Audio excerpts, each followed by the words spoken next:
Hello friends मु नरोत्तम आपण देखुछन आम YouTube channel Odia updates zone. तो फ्रेंड्स आज वीडियो में आपको जनइबी जे केउं दिग को मुंड करके शोइले आपणकर कौन सब होता है, माने केउं दिग को मुंड करके शोइले आपणकर शुभ होता है एवं केउं दिग को मुंड करके शोइले आपणकर अशुभ होता है। तो फ्रेंड्स चलतु डेरी न करी आज वीडियो को स्टार्ट करनेबा। फ्रेंड्स सर्वप्रथमे मु आपनको पूर्व दिग विषय जणाई देउछि। फ्रेंड्स पूर्व दिगटी वास्तुशास्त्र मतरे विद्या ज्ञान बुद्धि एवं धनर दिग होता है, कारण पूर्व दिगरे माँ लक्ष्मी एवं सरस्वती बास करथांती। तेणु जदि आपण पूर्व दिग को मुंड कर शुअंती तेबे आपणकर ज्ञान बुद्धि एवं धनरे वृद्धि घटिबो। जदि आपण छोट पिला अटंती तेबे पूर्व दिग को मुंड कर शोइबा द्वारा आपणकर पाठ एवं विद्यारे वृद्धि घटिଥାଏ एवं जदि आपण व्यवसायी अटंती तेबे पूर्व दिग को मुंड कर शोइबा द्वारा आपणकर धनरे वृद्धि घटिଥାଏ एवं आपणकर व्यापार बा वाणिज्य बहुत ही भल भाव चली थाए।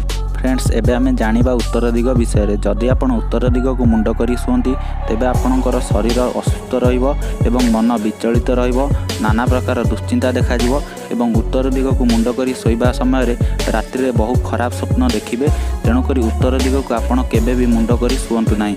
तो फ्रेंड्स एबे आसंतु जानिबा पश्चिम दिग विषय। जदि आपण माने पश्चिम दिग को मुंड करी शोउछंती बा केबे शोइबा को चाहुछंती तेबे पश्चिम दिग को मुंड करी शोइबा द्वारा कौन शुभ एवं अशुभ हुए जानि नियंतु।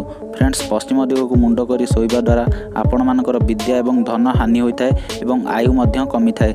जदि आपण विद्यार्थी अटंती तेबे पश्चिम दिग को मुंड करी केबे भी शुअंतु नाही, कारण पश्चिम दिग को मुंड करी शोइले आपण मानकर पाठ कम हुए एवं पाठ पासोरी जाए। एवं जदि आपण व्यवसायी अटंती तेबे पश्चिम दिग को मुंड करी शोइबा द्वारा आपण मानकर व्यवसाय रे क्षति होइथाए एवं धन हानि होइथाए। आउ आपण मानकर आयु मध्य कमी थाए, माने बयस सीमा आपण मानकर कमी जाई थाए। तेबे पश्चिम दिगटी मध्य अशुभ होइथाए जेभଳି उत्तर दिग अशुभ अटे।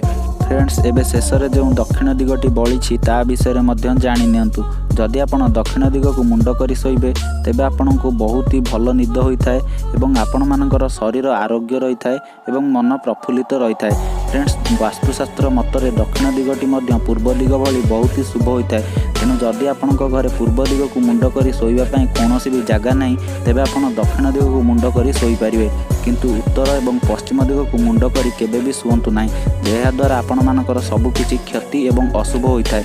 तो फ्रेंड्स एई वीडियोटी आपनको किपरि लागिला मते कमेंट करी निश्चय बतांतु। जदि हमर वीडियोटी भल लागिछि तेबे वीडियोटी को लाइक कर देबे, निज सांग मानक सहित शेयर करनेबे एवं हम चैनल रे नुआ आस्थिले चैनल को सब्सक्राइब करके पाखरे थिबा बेल आइकन को प्रेस करके ऑल ऊपर दबाई देबे, जहा द्वारा कि हमर एई भली वीडियो गुडिक आपनको सर्वप्रथमे मिली परिबो। तो फ्रेंड्स आज पई मु रहउछि जय हिंद जय भारत वंदे मातरम।